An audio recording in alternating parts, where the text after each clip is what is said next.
Hola, ¿qué tal, chicas? ¿Cómo están? El día de hoy vamos a iniciar una materia que tiene que ver con las medidas del cuerpo humano y que se llama antropometría. Esta materia es muy interesante porque nos va a llevar a hacer un recorrido por diferentes lugares del mundo, ahorita, un poco para conocer sus antecedentes y después para conocer la forma como hoy se trabaja. Y entonces para conocer sobre ella, pues tenemos que irnos a los diferentes países que hay o regiones del mundo. Entonces vamos a empezar un poquito con los antecedentes. Esta palabra antropometría que ustedes están viendo aquí, si se dan cuenta, está formada por dos raíces, antropo y metría. La primera parte significa hombre y la otra significa medida. Entonces, imagínense que en todas las culturas antiguas, desde épocas inmemorables, el hombre siempre tuvo la necesidad de medir los objetos. A veces por intercambio, a veces por trueque, a veces para saber el tamaño, etcétera. Entonces, en las diferentes culturas utilizaron diferentes formas de hacerlo. Y una de esas culturas que fue muy interesante, pues fue justamente las culturas que estaban en Occidente. Las razones, pues les digo, eran varias. Pero con lo que respecta al cuerpo, pues todo el mundo tenía el interés de saber cuál era la medida ideal y cómo tomarla. ¿Cómo saber si la medida de un hombre que se consideraba como el perfecto podría tener o nos podría servir como prototipo para que otro hombre también la tuviera, ¿no? Entonces esas eran como las necesidades de buscar esas medidas. Pero una vez que se encontraba un prototipo, es decir, una forma de medir, entonces se consideraba como una medida perfecta y todo se tenía que ajustar a esa forma. Entonces, esta forma de medir que mide como tal situaciones ya establecidas, también se utiliza a veces como para referirse a preceptos o a formas que son perfectas, pero en este caso nosotros lo vamos a ver más como una forma de medir. Ahora, básicamente vamos a ver tres pueblos, los egipcios, los griegos y vamos a incluir a los mayas. Miren, en el caso de los griegos, ellos pensaban que existía un canon como tal, es decir, un canon es una forma, es ese precepto. De hecho, canon es una palabra de origen latino, pero que de origen era una palabra griega, canon. Y entonces pasa al latín como canon y finalmente se queda como la forma o la regla o el precepto a la cual todo se debe de ajustar para que siga los lineamientos que establece esta norma, ¿no? O esta forma de medir las cosas. Existen una serie de variaciones que cada cultura le va dando, pero en general, en el caso de la griega, que es lo que nos han heredado, pues se utiliza para medir la cabeza del ser humano, es decir, la cabeza del hombre. Si la cabeza del hombre yo la pudiera cortar y la pudiera bajar tantas veces, ¿cuántas de esas cabezas cabrían en la medida, en lo alto de un hombre? Esa fue la forma que ellos utilizaron como más frecuentemente. También tenemos los egipcios. Los egipcios utilizaron una forma diferente porque ellos en realidad consideraron como la medida de un puño. Imagínense un puño así cerrado donde se puede ver esta parte de la mano, si la pudiéramos medir, esa era una medida muy importante para ellos. Y con esta medida podían tomar o podían saber el ancho de alguna situación, la que fuera, y por supuesto calcular la medida de los hombres de entonces. Entonces, cuando nosotros tenemos un canon, pero lo que hacemos es sacar las medidas del cuerpo humano, entonces se le llama canon orgánico, que sería el caso de estos personajes en Egipto, donde pues ellos, así como los griegos tenían la cabeza, los egipcios tenían la mano, como les digo, tenían el huesito que tenemos en esta parte por detrás que se conoce como cubito, y aparte, bueno, básicamente eran esos. Y miren, aquí lo vamos a poder ver.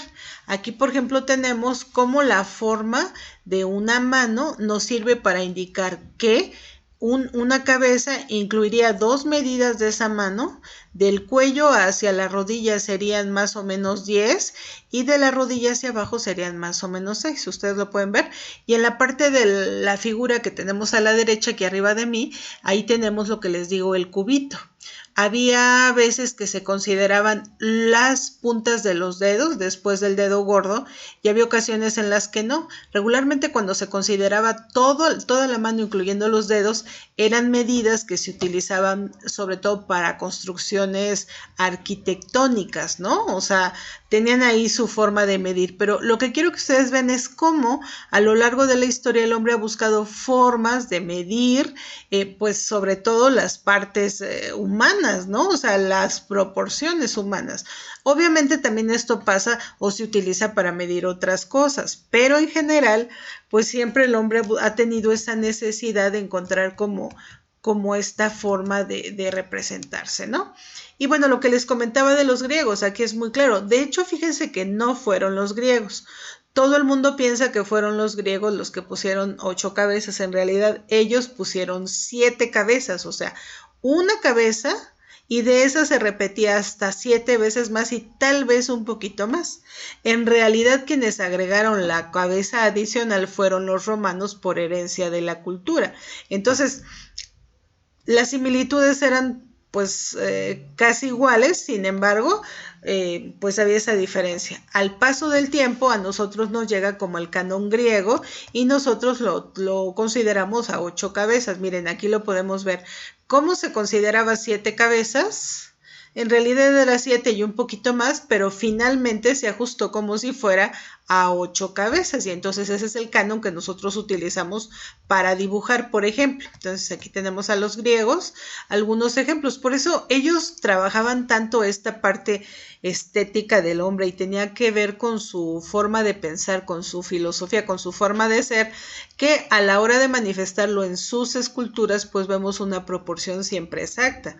Además, si se dan cuenta, no nos pasa como ahora que hacemos figurines súper estilizados. En realidad, no, ellos sus obras, ya sea escultóricas o arquitectónicas, siempre tenían una proporción considerando como unidad el tamaño del hombre. Entonces, obviamente, cuando ellos esculpían figuras humanas, vean cómo consideraban la proporción exacta. No los vemos ni más altos, ni más gordos, ni nada. Siempre como en ese equilibrio permanente.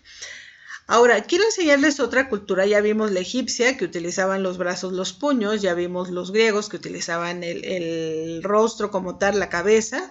Quiero que ustedes vean aquí las culturas de Hispanoamérica. Recuerden que en Hispanoamérica las personas en general, bueno, eran politeístas, creían en muchos dioses, eran idólatras, adoraban a las piedras, etcétera. Pero yo quiero que ustedes vean aquí en esta imagen dónde nace la esencia de sus dioses y de toda la iconografía que vamos a ver representada en todas sus esculturas y en todos los restos que quedan. Y fíjense que justamente es esta serpiente que tenemos acá, que es una serpiente que tiene...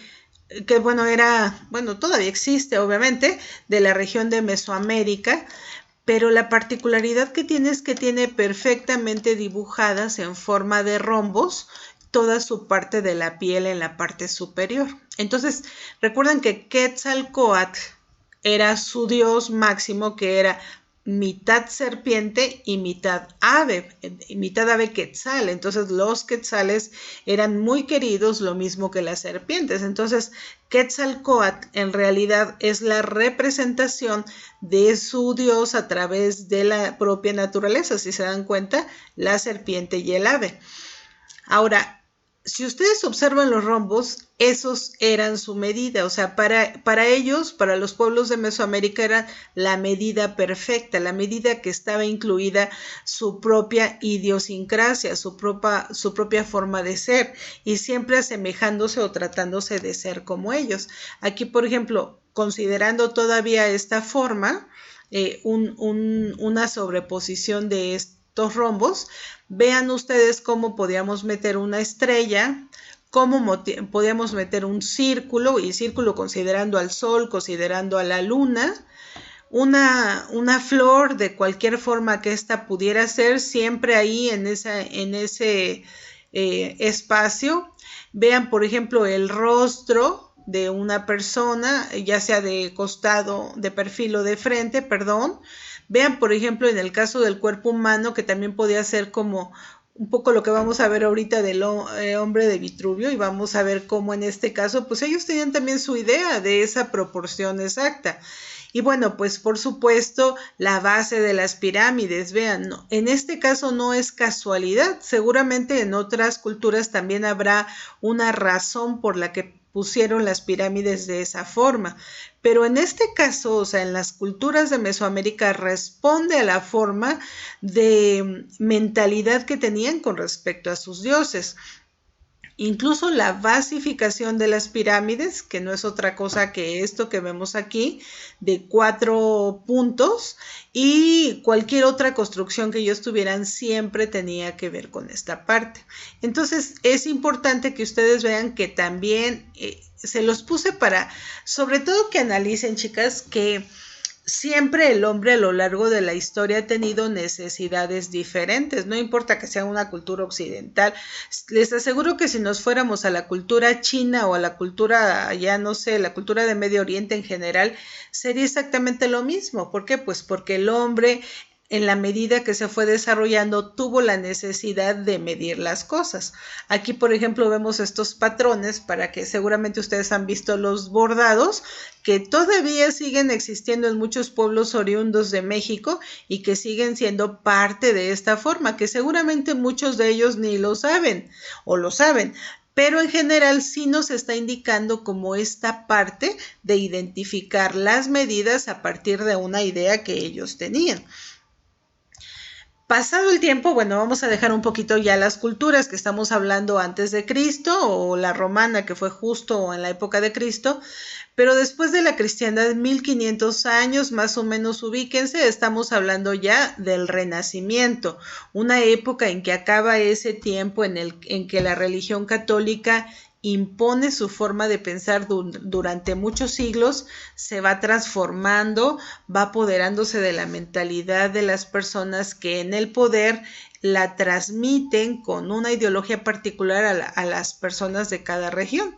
Llega a ser tan fuerte esta forma de pensar que vienen las cruzadas, época en la que los europeos quieran reconquistar el Jerusalén de hace 1000 años.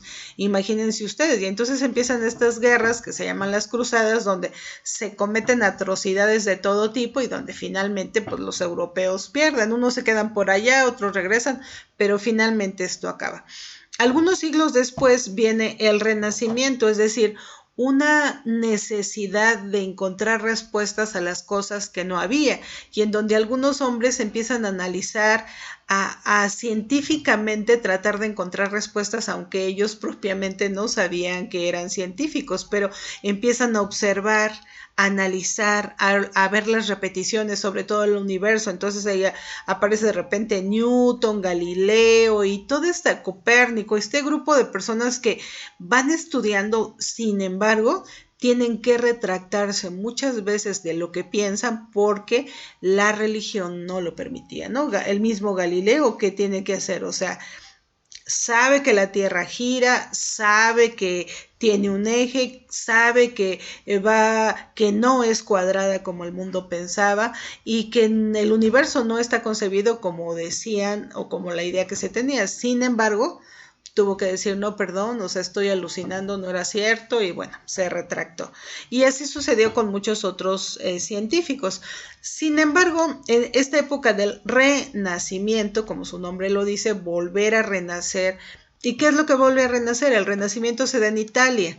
¿Cuál es la capital de Italia? Roma. Entonces, 1500 años después, los mismos italianos buscan en su historia pasada las respuestas a las dudas que tenían en ese momento, y viene una época de revalorar ese pasado clásico. Por eso a ese momento se le llama renacimiento, es decir, volver a renacer lo que ya había existido. Y entonces hay una especial pues adoración, vamos a decirlo, adoración entre comillas, por el pasado clásico, por los griegos y los romanos. Entonces se vuelve a poner de moda el estudiar aquellos, el aprender latín, el aprender griego como tal.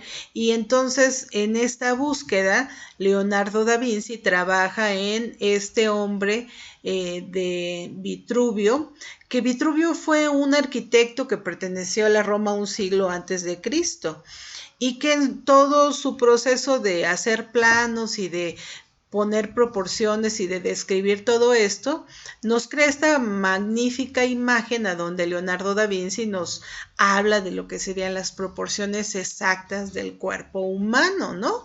Y con este círculo, vean cómo nos coloca en un círculo y a partir de ese círculo, pues podemos movernos. Habrá que considerar que los hombres que pertenecieron a este momento, la gran mayoría de los que se interesaron por conocer cosas, fueron hombres que estuvieron interesados en todo porque era el momento de descubrir todos los conocimientos, igual en las artes, igual sabían pintar, igual sabían, pensemos en Leonardo, igual sabía pintar, igual sabía esculpir, igual era científico, igual hizo los planos de la olla express, igual hizo el plano del helicóptero y muchas otras cosas que si él hubiera tenido las herramientas de hoy, seguramente hubiera sido un personaje súper importante a nivel de la ciencia porque tenía la capacidad de descubrir, de observar y de llevar a la práctica. Entonces, esta aportación que nos hace de su hombre en términos de proporciones es muy interesante porque podemos ver como el cuerpo humano perfecto. O sea, ese sería para Leonardo da Vinci, para los hombres del Renacimiento, el cuerpo humano perfecto. No fue el único en esa época. Tenemos a este otro personaje, él es Alberto Durero, bueno, es un pintor que la historia lo reconoció desde que él era joven, o sea, cuando él tenía 30 años, todo el mundo ya conocía sus pinturas y sus grabados y todo lo que hacía. Entonces, bueno, tiene toda una historia, fue de un país a otro, fue hijo de un personaje que trabajaba mucho material con hierro, como puertas, como esas cosas. De hecho, su propio apellido, Durero, significa el que hace puertas, ¿no? Pero en todo este proceso, el muy jovencito empezó a pintar y a probar diferentes técnicas, a veces por necesidad, porque lo contrataban para publicar cosas y esas cosas eran a través de grabados, entonces bueno, él tenía que trabajar en eso, pero se hace muy famoso, entonces él es un pintor. Como pintor, pues tiene la necesidad de conocer las proporciones del cuerpo humano. Vean, aquí tenemos estas pinturas en donde seguramente alguien que pinta así o que pinta esos personajes es porque conoce de proporciones del cuerpo. O sea, igual los puede doblar, los puede agachar, puede hacer lo que sea, pero vean cómo todos sus personajes están en equilibrio perfecto en términos de proporción. Y estamos hablando de hace 500 o 600 años. O sea, estamos hablando de periodos ya pues bastante alejados a nosotros. Y sin embargo ya vemos incluso en la pintura, ya no propiamente puros ángeles o puras vírgenes, sino estamos viendo acontecimientos o sucesos cotidianos en la vida común. Y además vean, aquí es bien increíble que la pintura la vemos, o sea, lo pinta hacia un lado al hombre o lo pinta hacia el otro, en otra escena muy parecida, pero él juega mucho con estas proporciones. ¿Por qué pasa a ser el gran aportador de esto? Porque miren, él como pintor crea 4 libros sobre las proporciones humanas que lo tenemos ahí. El libro de hecho se editó cuando él recién había muerto, él murió en 1528, pero vean, o sea, él hace una serie de anotaciones que posteriormente se llevan a este libro y se publican. Ahora a lo mejor quien lo vea puede decir, ay, pues no, eso no era así o tiene muchas fallas. Tal vez, pero en su momento fue recopilar y analizar el rostro de muchas personas, el cuerpo de muchas personas para llevarlo a su libro. Entonces el trabajo es muy interesante. En realidad Durero es considerado el padre de la antropometría como tal porque en realidad ya hizo un estudio, hizo un trabajo y ven, o sea, es todo un tratado de 4 libros en donde vemos todo su trabajo hecho de las proporciones humanas. Nosotros a veces ahí para hacer la materia de dibujo un poco a 8 cabezas, a 9 a 10 y bueno, un poco de rostros, pero él hizo 4 libros de ese grosor. Imagínense cuántas anotaciones y cuántas cosas hizo en esta parte. Por eso Durero es considerado el padre de la antropometría. Pero realmente el gran aportador de esta ciencia, el gran aportador como tal, es este señor Alphonse Bertillon, que pues ya estamos en 1882, o sea, estamos ya muy cerca del año 1900. 1900 pues ya es un año que no es alejado a nuestro tiempo, es un tiempo en el que la gran revolución, la segunda y la tercera revolución industrial se hacen presentes. La primera cuando aparece la luz, ¿no? Cuando aparece como tal la luz con Edison, que es justamente al cambio de siglo, esta gran revolución que va a cambiar la forma de vida porque es una forma de tener no solamente luz, sino de convertir la luz en movimiento, como en la licuadora, de convertir la luz en energía y en fin, miles de cosas. Es la gran segunda revolución. Y después, en el siglo XX también, tenemos ya pues el descubrimiento del chip y todo lo que ha traído ese descubrimiento de ese pequeño aparatito que ha transformado en forma súper acelerada nuestras vidas. Entonces ya es un tiempo cerca al nuestro y vean, estamos en 1882 y este personaje crea la antropometría como ciencia porque realmente hay un estudio científico. Durero no lo hizo científico, Durero hace un estudio sistematizado, hace anotaciones, observa y eso, pero no como tal tiene esa rigurosidad de la ciencia que requiere. Sin embargo, en este caso, con Bertillon sí tenemos una aportación real, aunque la disciplina nace como una necesidad para aplicarse a la medicina forense. En realidad se empieza a aplicar en personas que han perdido la vida, que han muerto por X situaciones, y este personaje empieza a trabajar en esta parte. Entonces digamos que su aportación en realidad está en que la crea como ciencia, pero tiempo después y con las necesidades de la industrialización va a tomar forma en otras áreas.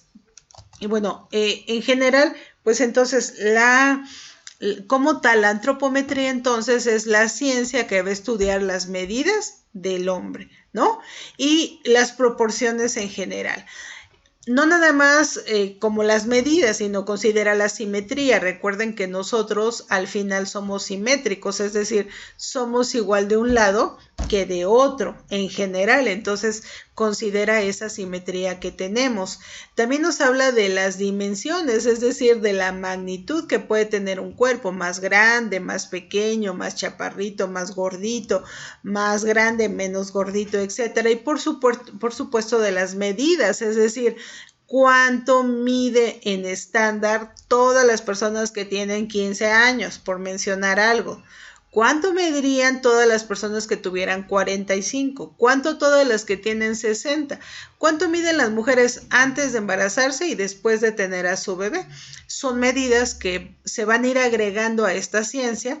De hecho, en algún momento, pues esta ciencia se crea ya con diferentes áreas de estudio, porque como tal, pues ya no todas son para la medicina forense. Y a la que nosotros nos va a interesar, pues es justamente la que tiene que ver con las mediciones y las proporciones del cuerpo en términos de la ropa. Es decir, a nosotros nos interesan esas medidas que tengan que ver con la ropa.